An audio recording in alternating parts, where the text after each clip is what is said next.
बड़ौदा विधानसभा की कथुरा की ये माटी, हम जिसको ये कह सकते हैं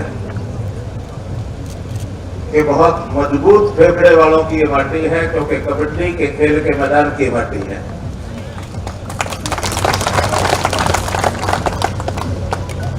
और जो कबड्डी का सांस भरना और पारा जीत के लाना, ये जिन खिलाड़ियों के जिम्मे हो तो उनमें दम भी बड़ा जोरदार होता है। भारत का दम कई मौके आएंगे। पहला मौका अभी देखता हूं कि आपकी आवाज, अगर योगेश्वर भाई को चंडीगढ़ पहुंचाना तो आवाज चंडीगढ़ तक पहुंचनी चाहिए। भारत माता की भाई त्रावणी तगरली, भारत माता की जीरकपुर पहुंच गई और सेक्रेटरी को बुझानी है। भारत माता की धन्यवाद। मंच पर विराजमान हरियाणा सरकार में कैबिनेट मंत्री इस नाते से हमारे साथी और बहुत ही अनुभवी राजनेता चौधरी रणजीत सिंह जी चौटाला, दूसरे हमारे मंत्रिमंडल के साथी श्री अनूप सिंह जी धानक, हमारे इस इलाके की शान बनने जा रहे, जिनके सिर पर जीत का सेहरा हमें पहनाना है।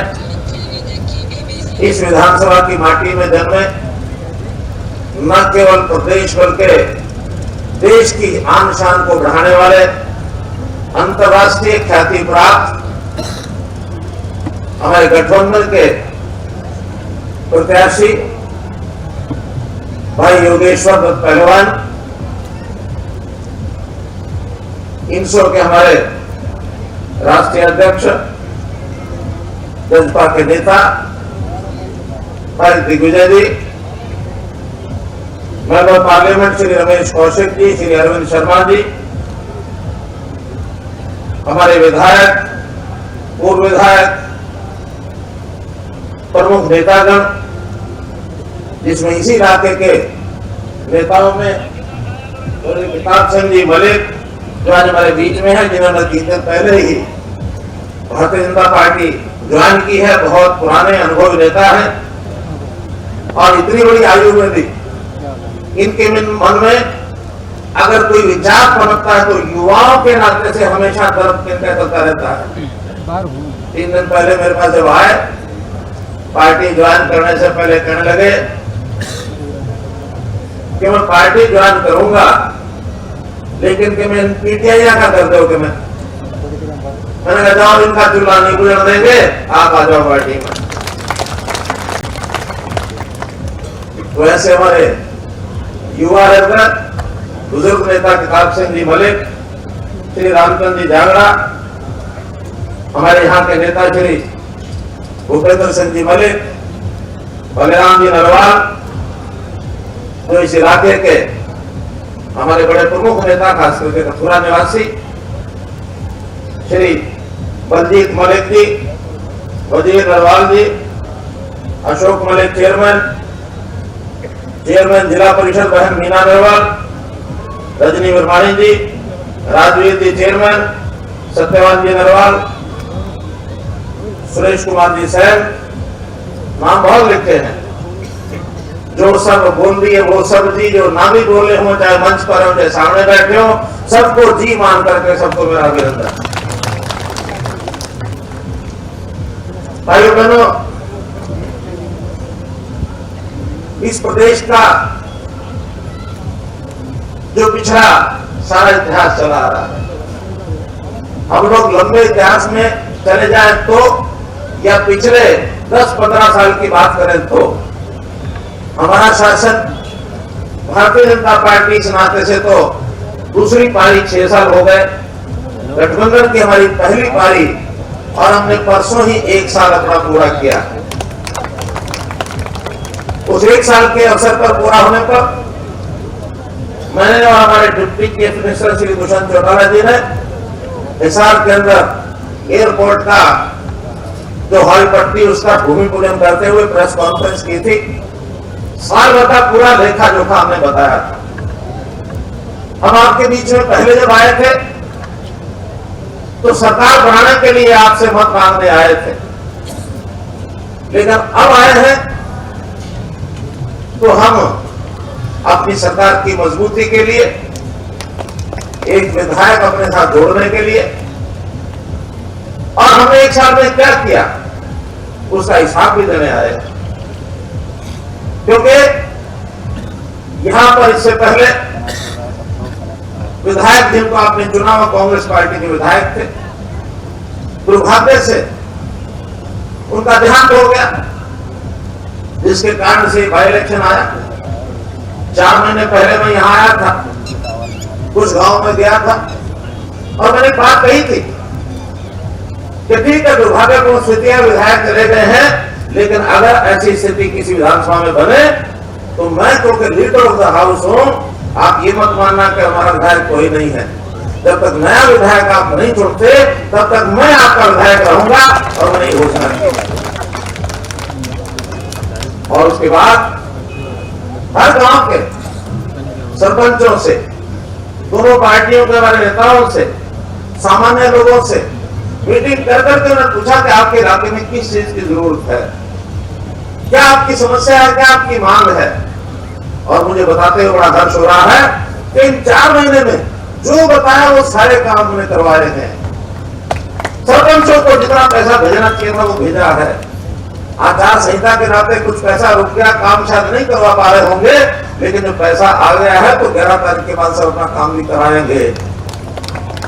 चाहे यहाँ बिजली के काम थे, पीने के पानी के लिए कई ट्यूबवेल लगवाए, नहर के पानी के लिए जहां नहरी व्यवस्था कमजोर थी वहां भी उनको पानी सिंचाई के लिए भिजवाया, ड्रेन नंबर 8 में पानी चलवाया।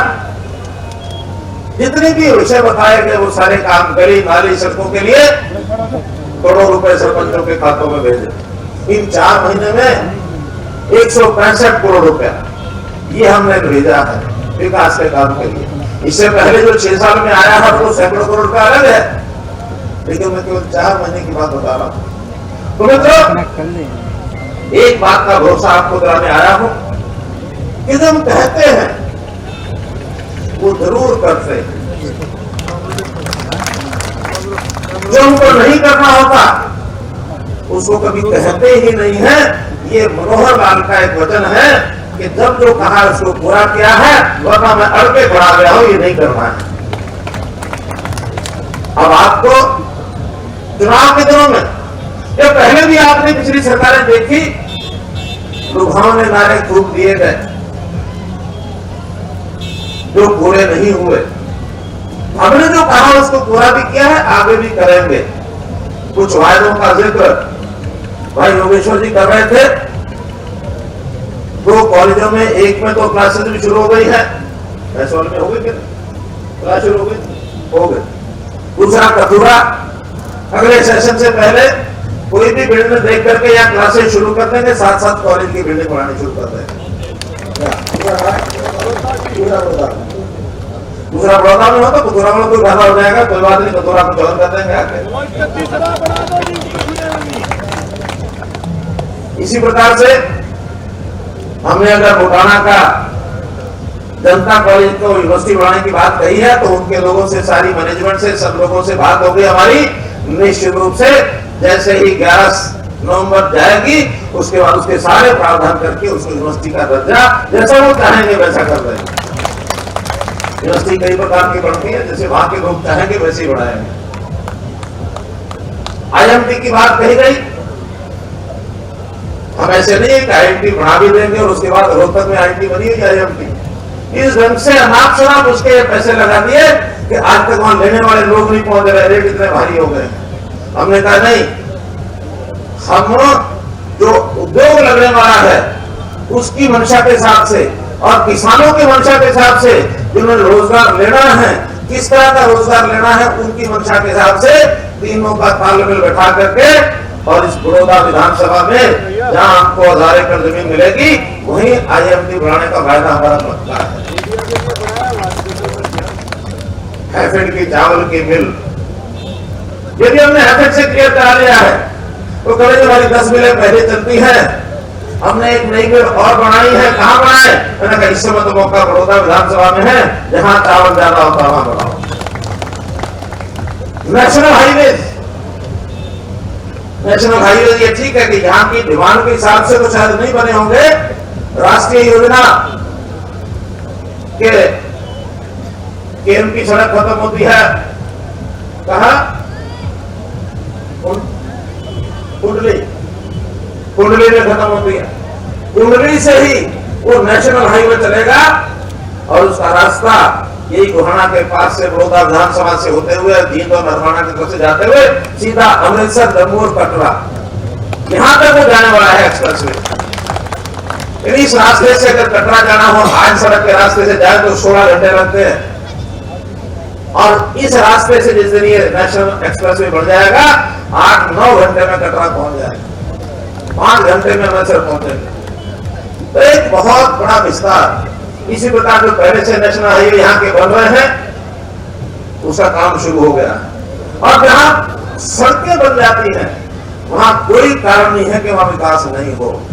सड़कें बनाओ, विकास करते चले जाओ, क्योंकि हर कोई आदमी बाहर का भी प्राइवेट इंडस्ट्री लगाने वाला भी आता है, वो कहता मैं वहीं जाके खोलूंगा जहां सड़क से मैं जल्दी पहुंच सकूं। दिल्ली का आदमी 1 घंटे में आया करेगा, आज तो 2.5 घंटे 3 घंटे में दिल्ली पहुंचते हैं। अगर दिल्ली से भागल पहुंचने के 1.5 घंटे में वहां इतनी इंडस्ट्री लग सकती है, तो फिर कुंडली से यहाँ आते हुए अगर आधे पौने घंटे में पहुंच जाएगा तो यहाँ इंडस्ट्री क्यों नहीं आएगी? आएगी, कुछ सरकार लगाएगी, कुछ अपने आप आएगी। तो काम करने के नाते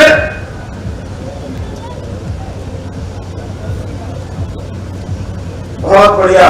कतूरा गांव कहते हैं कि 2000 किले जमीन देने के लिए तैयार है IMT के लिए। मैं अगर 2000 एकड़ कतूरा देने के लिए तैयार है तो निश्चित रूप से कतूरा कोई पहली प्राथमिकता रखेंगे, कोई दिक्कत नहीं, कोई दिक्कत नहीं। कतूरा की समस्याएं भी मुझे बताई गई। यहाँ का किसान कितना परेशान है। वर्षा आती है, बहुत सा इलाका ऐसा है जब पानी भर जाता और पानी भरने के बाद वहां पर किसान को परेशानी होती है, खड़ी फसल खराब हो जाती है, अगली फसल बो नहीं सकते। इस बार तो हमने टेम्परेरी व्यवस्था करके और वहां का पानी की निकासी खूब कराई है। मैं आपको वादा करता हूं पूरा सोनीपत जिला हमने योजना बना ली है ये समस्याएं आने नहीं देंगे।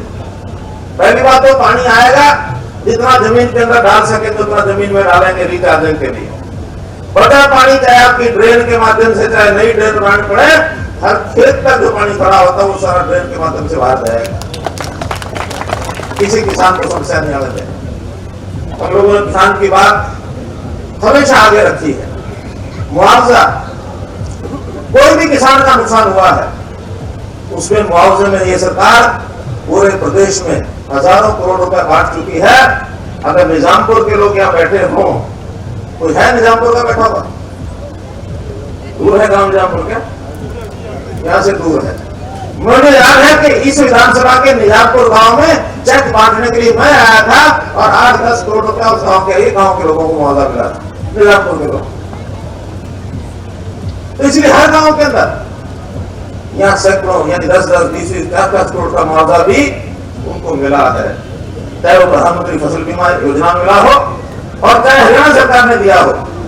हरियाणा सरकार 12,000 रुपया मुआवजा देती है, जबकि पिछली सरकार है 1800, 2000, 2500, आखिरी उनका 5000 था। अपने 5000 से सीधा एकदम 12,000 रुपए किया।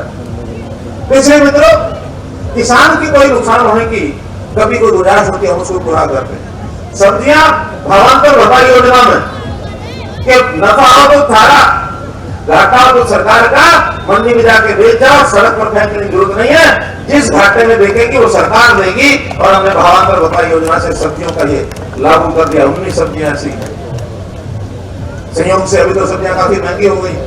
किसान को तो फायदा ही है, पब्लिक को चाहे उसका पैसा नहीं है, किसान को तो फायदा है। लेकिन कभी सस्ती हो जाए तो उसका लागत मूल्य तक किसान को जरूर मिलेगा, ये गारंटी हमने उसमें ली है। किसान आसानी से अपनी फसलों को ठीक से बेच सके, मुआवजे में उसको समस्या ना आए, बैंकों से झगड़े ना हो, कंपनियों से झगड़े ना हो। हर एक किसान का लेखा जोखा, मेरी फसल मेरा ब्यौरा। अब हमने नई चीजें की हैं, इसलिए की है कि सबकी सुविधा रहेगी। किसान को योजना बढ़ने आ जाएगी, मंडियों को भीड़ नहीं लगेगी, जिसको जब SMS जाए अभी अपने लेके आ जाओ, उसे लेके पहुंच जाए, वहां मिल जाएगी। एक समस्या पिछले दिनों में आई, क्या पेमेंट लेट हुई। मानता हूं मैं 5, 7, 8 दिन शुरू में पेमेंट बहुत लेट हुई, क्योंकि जब नई व्यवस्थाएं बनाई जाती है कई उसके अंदर समस्याएं आती हैं बैंकों से के माध्यम से। और हमने नए खाते जो किसानों के खाते हैं, 70% किसानों के खाते ऐसे हैं जिसमें सीधी पेमेंट गई है, केवल 30% आड़तियों के माध्यम से। किसानों के खाते में सीधी पेमेंट गई क्या नहीं गई? गई क्या नहीं गई? आई है। कभी नहीं आती थी पहले घूम घुमा के आती थी, नगद पैसा तो मिलता ही नहीं था। आपके कुछ पैसे उसने अपने काट लेने, बाद में घर में गैस आती आएगी उसके जाके